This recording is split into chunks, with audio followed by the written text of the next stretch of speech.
Sarebbero 80.000 i lavoratori non vaccinati in Friuli Venezia Giulia, il sistema sanitario in difficoltà per la costante richiesta di tamponi, la regione in pressing sul governo e c'è chi chiede l'obbligo di immunizzazione. Decine di colpi di fucile sono stati esplosi nella notte contro un'abitazione in Baldasseria Udine, a fare fuoco un uomo con il volto travisato che poi si è dato la fuga, nessuno è rimasto ferito. Hanno trasportato una cinquantina di migranti in condizioni disumane, stipati nei camion come merce. I carabinieri di Udine hanno arrestato 6 passeur rumeni. Per il viaggio erano stati pagati 3.500 euro a testa. Continua la lotta biologica alla cime asiatica con il rilascio in natura della vespa samurai, ma c'è una nuova specie che minaccia l'agricoltura, lo scarabeo giapponese, che potrebbe essere ancora più dannoso. Sono di San Vito due nuovi campioni della danza sportiva in Inghilterra. Elenia Dalla Bona e Ivan Jacobi hanno vinto il torneo più importante del circuito e ora si preparano a lanciare una nuova specialità.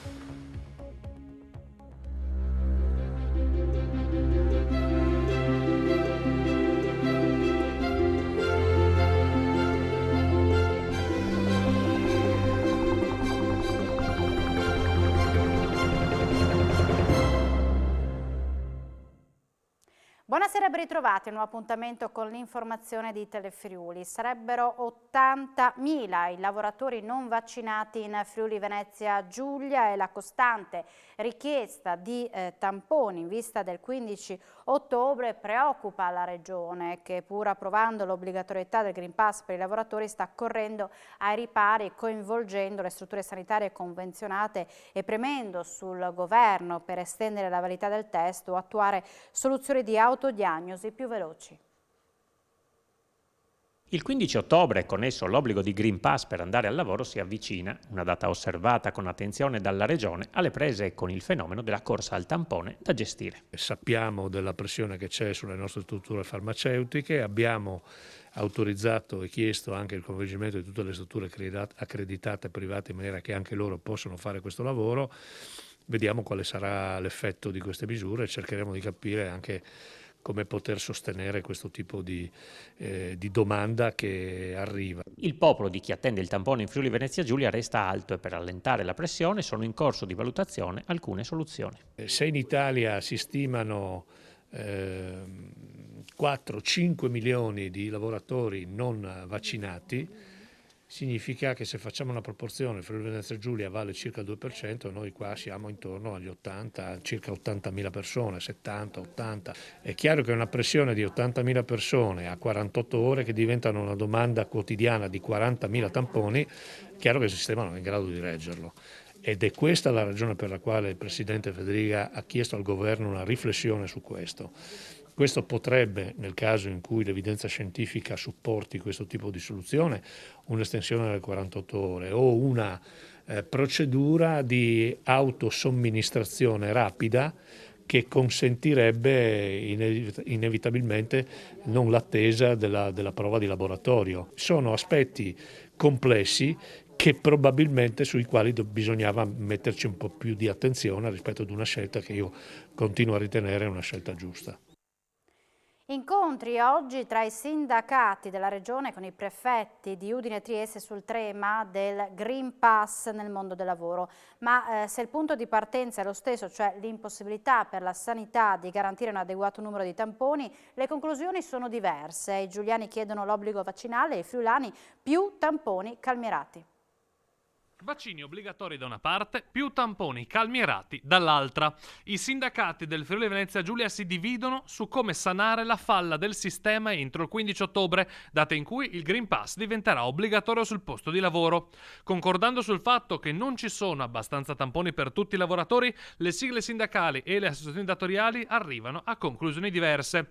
I sindacati dell'area giuliana, che hanno avuto un incontro con il prefetto Valerio Valenti insieme all'azienda sanitaria Giuliano Isontina, sono giunti alla conclusione di chiedere vaccinazione obbligatoria, mentre CGIL, CISL e UIL friulane, che a loro volta hanno incontrato il prefetto di Udine, Massimo Marchesiello, hanno sottolineato la necessità di aumentare il numero dei tamponi.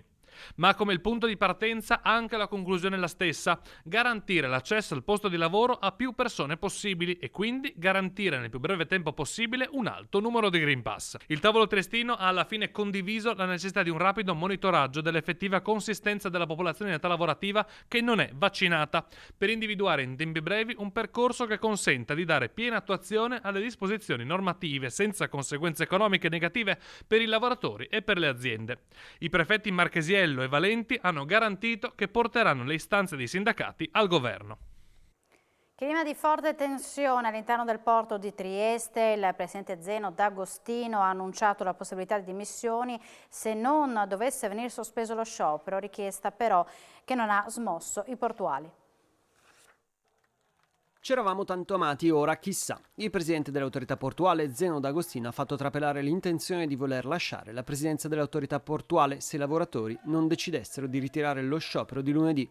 Il CLPT, il comitato più importante, invece conferma l'intenzione di incrociare le braccia e anzi rilancia: noi siamo scesi in piazza per te, ricordando la manifestazione dello scorso anno quando D'Agostino era decaduto per una incompatibilità. Ora ci aspettiamo che tu sia al nostro fianco, altrimenti grazie e arrivederci. Non si sblocca quindi la situazione che vede un braccio di ferro importante tra i lavoratori che dal 15 bloccheranno tutto e le autorità. In prefettura gli altri sindacati hanno anche raggiunto l'accordo per i tamponi gratuiti pagati dagli spedizionieri, ma l'area più estrema conferma che non è una questione di tamponi ma proprio di obbligo del Green Pass. D'Agostino, che tanto ha fatto per lo scalo e tanto era, o forse è, amato dai lavoratori, ora si trova davanti a un bivio complesso, così come le autorità che si troveranno ad affrontare una situazione decisamente articolata. Al porto circa il 60% non ha fatto il vaccino e dunque le ricadute saranno pesantissime. 61 oggi in Friuli Venezia Giulia nuovi casi di Covid su oltre 11.400 tra tamponi molecolari e test rapidi antigenici.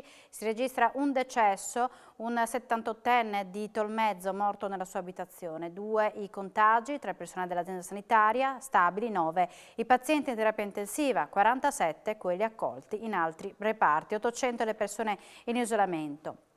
In Friuli Venezia Giulia è stato vaccinato l'80% delle persone vaccinabili, esclusi gli under 12. Con l'obbligatorietà del Green Pass la percentuale si sta leggermente incrementando. Ci aggiorna la dottoressa Brunelli, responsabile della campagna vaccinale Covid di ASU-FC. Attualmente stiamo somministrando sostanzialmente Pfizer e Moderna, sia a livello aziendale come Friuli Centrale sia a livello regionale sostanzialmente abbiamo raggiunto il 74%, se non superato in questi giorni, di popolazione vaccinata.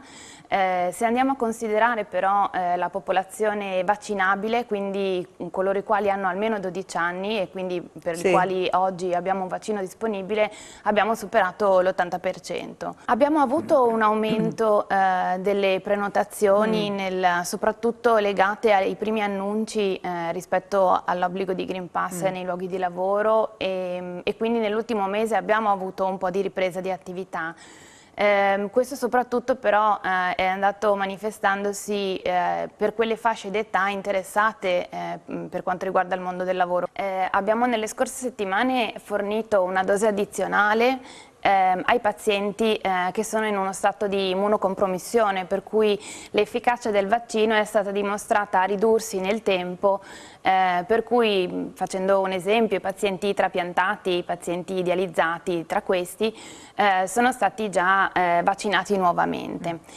In particolare da un paio di settimane abbiamo aperto la prenotazione per la dose booster, ovvero delle dosi di richiamo che vengono fatte a distanza di tempo, tant'è che non possono essere erogate prima di 6 mesi a tutti gli utenti che abbiano più di 80 anni. Il Friuli Venezia Giulia è la quinta regione europea con il tasso più elevato di decessi ogni 100.000 abitanti, 314, e quanto emerge dal nuovo barometro del Comitato delle Regioni UE pubblicato in occasione della settimana europea delle città e delle regioni. La Valle d'Aosta è stata la regione europea con il tasso più elevato di decessi, 377 ogni 100.000 abitanti dall'inizio della pandemia fino al 1 giugno 2021, terza la Lombardia, 335, quinto il Friuli Venezia Giulia, 314 e settima l'Emilia Romagna, 295. Dobbiamo renderci conto che regioni e città devono diventare gli eroi nella gestione di crisi come questa, ha osservato il presidente del comitato Apostoli Zix Costas. Alcune decine di colpi di fucile mitragliatore sono stati esplosi poco dopo la mezzanotte di ieri a Udine, nella zona di Baldasseria in direzione di un'abitazione. In base a una prima ricostruzione degli inquirenti, un uomo col volto travisato ha raggiunto la casa estraendo poi l'arma e facendo fuoco. Alcuni colpi hanno raggiunto il muro della dimora dove vive una famiglia. Sul posto i carabinieri di Udine che indagano per fare chiarezza sulla vicenda. L'uomo che ha esploso i colpi e poi è fuggito. Nessuna persona è rimasta ferita. Una donna di 66 anni di Morsano al Tagliamento, Luciana Dean, ha perso la vita ieri sera a seguito di un incidente stradale accaduto a Bando di Morsano lungo la ex provinciale 8. Al volante di una Fiat Panda si è scontrato con una Kia condotta da un militare dell'Arma in pensione, morta sul colpo incastrata tra le lamiere. Gravi le condizioni del conducente della Kia. Sul posto i carabinieri di Pordenone e di Cordovado insieme a vigili del fuoco e ai sanitari. I mezzi sono sotto sequestro. Una cittadina austriaca di 65 anni è morta cadendo lungo un sentiero a cima di Terra Rossa a Chiusaforte, a quota 2200 metri, mentre stava facendo un'escursione con alcuni amici. Dopo l'allarme è stato inviato l'elicottero sanitario che ha calato il medico sul posto. Non è rimasto da fare se non decretare il decesso. Manifestazione a Trieste del centrodestra unito che è venuto per dimostrare l'unione di intenti. Si è parlato di fascismo, mentre il segretario della Lega ha ribadito la necessità di garantire il diritto al lavoro. Per la Lega la priorità sono il lavoro per tutti e garantire tamponi rapidi e gratuiti per milioni di lavoratrici e lavoratori che altrimenti da venerdì rischiano di rimanere a casa senza lavoro e senza stipendio. Poliziotti, carabinieri, medici, infermieri, insegnanti, professori universitari, non esiste né in cielo né in terra. Il centrodestra è compatto e da Trieste viene lanciata la sfida ai ballottaggi che si terranno questo fine settimana. Se Matteo Salvini ha voluto rimarcare come lo Stato debba garantire il diritto al lavoro, dall'altro lato in Fratelli d'Italia resta aperto il tema fascismo. Cioè lei pensa che io sia contenta che qualcuno assalta la CGIL? Scusi, siamo seri, siamo seri. È chiaro? È qualcun altro che è contento quando ci assalgono a noi, perché quando anche in questa campagna elettorale i nostri ragazzi sono stati assaliti, nessuno l'ha difesi, nessuno, tutti zitti, chiaro? E io l'ho denunciato, ma questo non interessa, io non sono fatta così, perché sa cosa? Io non ho paura, cioè non ho bisogno di aggredire gli altri per fare quello che voglio fare, io vado in giro per l'Italia e racconto quello che voglio fare io e non ho bisogno di dire che gli altri sono dei mostri per dire che io sono più brava, se sono più brava la gente me lo riconoscerà comunque. Nessun dubbio invece sulla tenuta del centrodestra da parte di Antonio Tajani e Maurizio Lupi, che hanno durante il comizio sottolineato come l'unità sia la priorità in questo momento. I carabinieri hanno arrestato 6 passeur rumeni che avevano trasportato in Italia una cinquantina di migranti in condizioni disumane. Per l'infernale viaggio gli irregolari avevano pagato 3.500 euro a testa. Un viaggio infernale dalla Romania, stipati come merce in cassoni senza cibo, con poca acqua e l'aria che filtrava dagli spifferi dei container. Un viaggio per il quale avevano pagato 3.500 euro a testa. Così è arrivata in Italia una cinquantina di migranti, molti provenienti dal Bangladesh, trasportati in 2 camion da 6 cittadini rumeni dai 20 ai 44 anni, poi arrestati dai carabinieri del Nord di Latisana. La mattina di venerdì 8 ottobre i militari dell'Arma hanno fermato i 6 passeur, tutti provenienti dalla città di Arad, poco fuori dal casello autostradale di Palmanova. I 2 camion, assieme a un'autovettura che faceva da scorta, erano entrati nella 4 dalla barriera di Lisert, dove i 2 mezzi, già sospettati di essere stati utilizzati per il trasporto di migranti irregolari, erano stati notati. Al momento del controllo i migranti si erano già dileguati, ma dopo qualche ora ne era stata rintracciata la metà, compresi 7 minorenni. Gli irregolari hanno riconosciuto i camion e raccontato la propria odissea. In ogni container, chiuso con fascette, erano state stipate 4 persone che per tutto il viaggio, durato più di un giorno, sono rimaste accucciate e impossibilitate a espletare le funzioni fisiologiche. A loro disposizione solo una bottiglia d'acqua a cassone. Dalle perquisizioni è risultato che i 6 rumeni erano in possesso di walkie-talkie per evitare intercettazioni e che per i container erano stati preparati falsi documenti di trasporto intestati a 2 ditte, una delle quali friulana, che poi hanno disconosciuto la spedizione. I 6 indagati, accusati di trasporto di migranti irregolari con le aggravanti del concorso e del trattamento inumano e degradante, si sono dichiarati tutti dotati di lavoro stabile e istruiti. 2 hanno affermato di essere laureati. Il loro arresto è stato convalidato dal GIP di Udine Maria Rosa Persico, che ne ha disposto la custodia in carcere. Andiamo a Udine, dove i lavori di rifacimento del piazzale antistante la stazione si sono protratti per imprevisti in corso d'opera, ma si concluderanno nel giro di un paio di settimane. La risposta dell'assessore ai lavori pubblici del Comune di Udine, Loris Michelini, all'interrogazione presentata dal consigliere di Progetto Innovare, Federico Pirone. Il consigliere comunale di Progetto Innovare, Federico Pirone, ha depositato un'interrogazione sul cantiere del piazzale della stazione di Udine.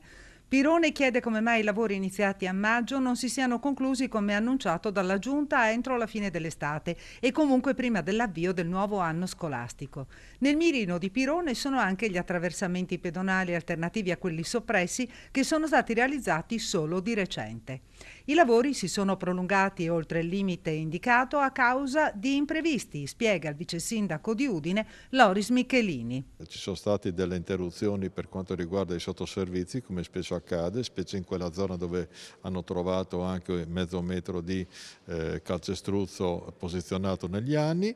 Sono stati rivisti anche alcune situazioni come il collegamento elettrico, la sistemazione del semaforo che aveva determinati presupposti e che poi alla luce degli scavi ha dovuto trovare un altro tipo di collocazione. Alcuni ritardi sono arrivati, come voi sapete, in tutti i cantieri dalla fornitura dei materiali. Alla prima fase abbiamo dovuto lavorare e i passaggi pedonali sono rimasti quelli di prima. Poi quando siamo arrivati alla terza fase abbiamo creato il passaggio pedonale alternativo, oltre a via Roma anche in via l'Europa Unita. Tempo credo una settimana e mezza, due dovrebbero completare, poi dobbiamo rifare completamente la segnaletica sia verticale che orizzontale. Entro il 2022 Palazzo Daronco sarà restaurato e quanto ha stabilito la Giunta Comunale di Udine, che oggi ha approvato la fattibilità del progetto che prevede interventi su facciate esterne, infissi e copertura con la supervisione della soprintendenza. Il costo dell'opera è di oltre 2 milioni di euro. Palazzo Daronco si rifà il look per un importo di oltre 2 milioni di euro. Saranno effettuati interventi di restauro delle facciate e di recupero del sottoportico, la ristrutturazione dei serramenti esterni e lavori alla copertura. La Giunta Comunale di Udine ha approvato oggi il progetto di fattibilità.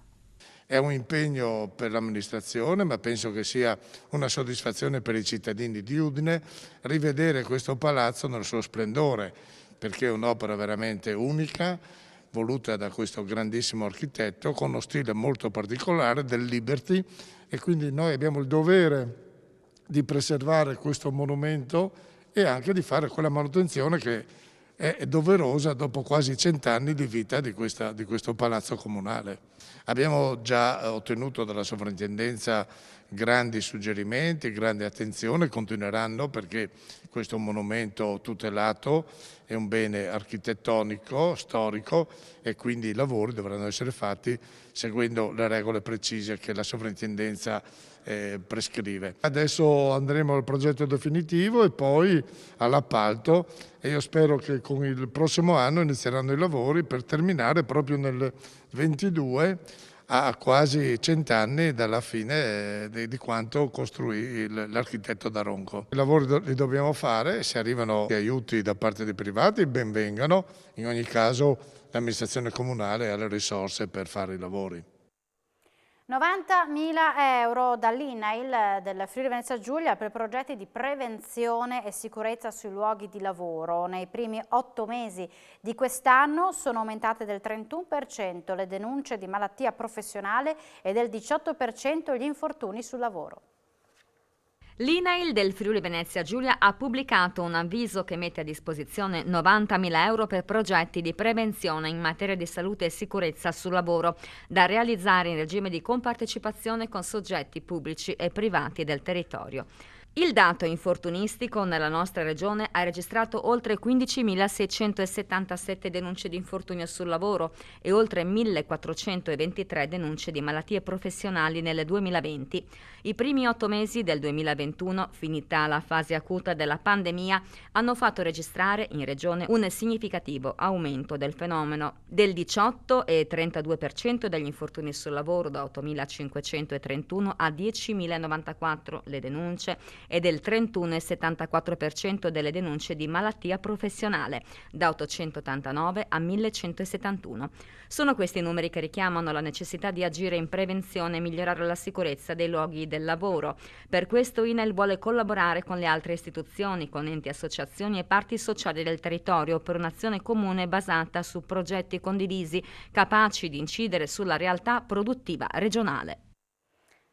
La Regione ha varato un piano di assestamento di bilancio autunnale da 84 milioni, una iniezione diretta di fondi sul territorio. Ce ne parla l'assessore regionale alle finanze, Barbara Zilli.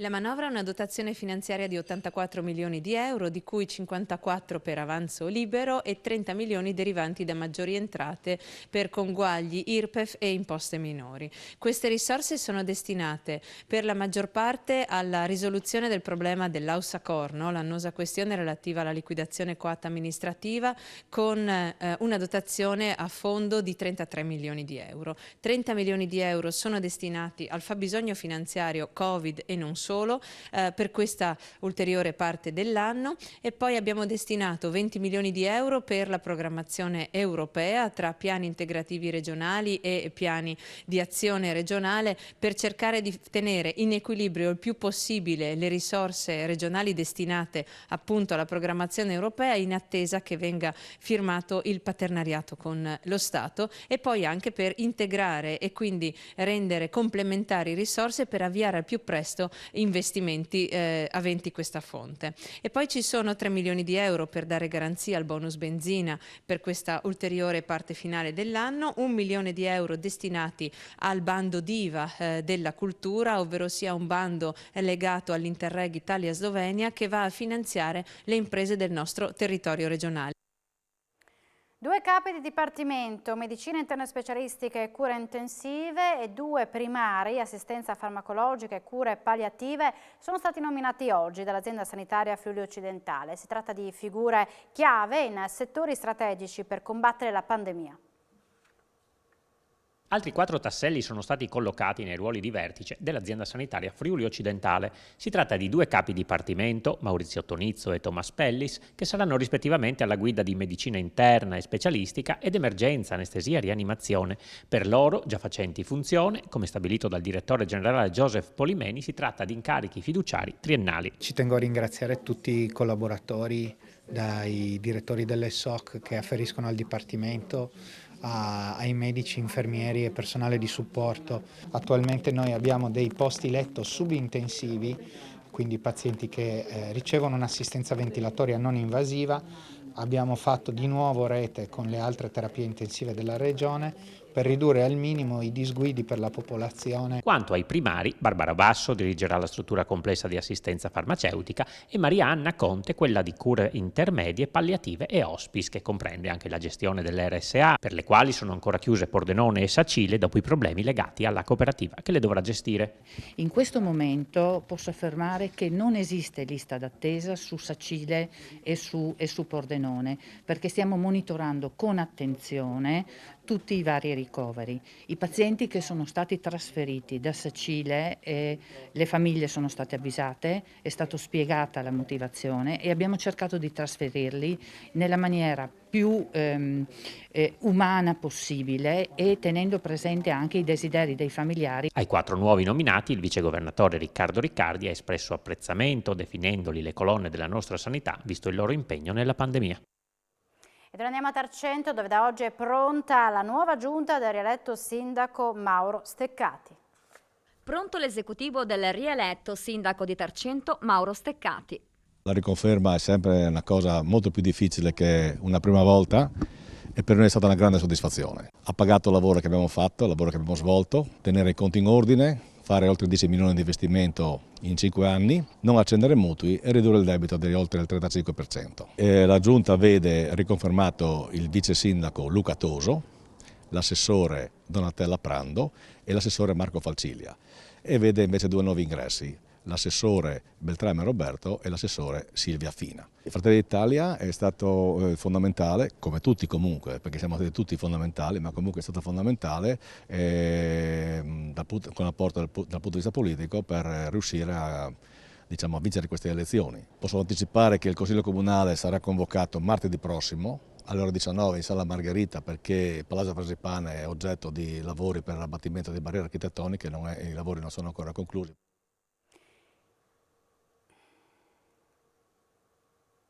Incidente stradale al confine tra Udine e Tavagnacco, alla rotonda La Dimorette, poco dopo le 9:45 di oggi.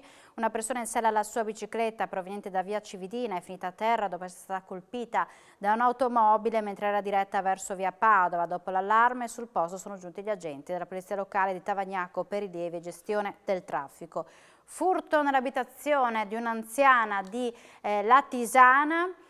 Approfittando di un suo momento di assenza da casa, i ladri hanno sfruttato circa 70.000 euro in contanti, probabilmente risparmi di una vita, indagano i carabinieri. Continua la lotta dell'Ersa alla cimice marmorata asiatica con 50 rilasci in natura, ma c'è una nuova specie che fa paura, lo scarabeo giapponese, che potrebbe essere ancora più dannoso. 50 i rilasci in natura nel 2021 in tutto il Friuli Venezia Giulia delle piccole vespe samurai, le antagoniste della cimice marmorata che ha devastato frutteti e tante colture nel corso dell'anno precedente. Anche grazie a decine di consegne di cimici vive da parte di cittadini di tutta la regione, spiega Iris Bernardinelli, l'esperta dell'Ersa che ha seguito gli interventi di diffusione dell'insetto antagonista, siamo riusciti a far regredire il dannoso fenomeno. Altri 50 rilasci della piccola vespa sono previsti il prossimo anno per mantenere l'equilibrio raggiunto. Ersa è fortemente impegnata in quest'ultimo anno nel monitoraggio della presenza degli insetti alieni. Una cinquantina le specie nel mirino e tra loro quella che fa più paura è lo scarabeo giapponese, da qualche anno presente in Lombardia e in Piemonte. L'Italia è l'unico paese europeo dove è presente questa specie aliena, spiega Bernardinelli. Temiamo fortemente il suo arrivo in Friuli. Lo scarabeo, Popiglia japonica, può attaccare devastandole oltre 300 piante tra erbacee, arbustive e arboree, o coltivate come piccoli frutti e vite perché mangia le radici. Si ciba anche di fiori e piante decorative, oltre che di foglie. È molto più piccolo della cimice, ma forse ancora più dannoso, conclude l'esperta dell'Ersa. Inaugurato questo pomeriggio l'Informa Giovani a Udine, un servizio che riapre dopo le chiusure legate all'emergenza pandemica.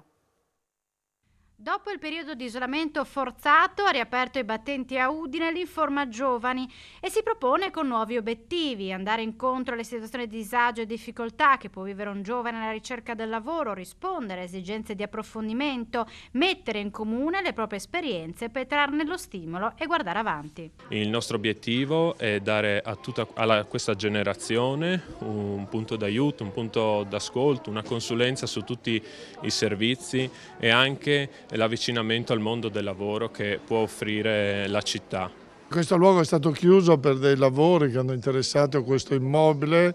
Siamo in via Ungheria, è di proprietà dell'Erdis. Noi abbiamo una convenzione con questa agenzia per lo studio universitario e abbiamo questo spazio molto ampio che lo mettiamo a disposizione dei giovani.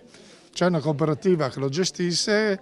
Qui si ricevono informazioni su tantissimi argomenti, su tantissime cose.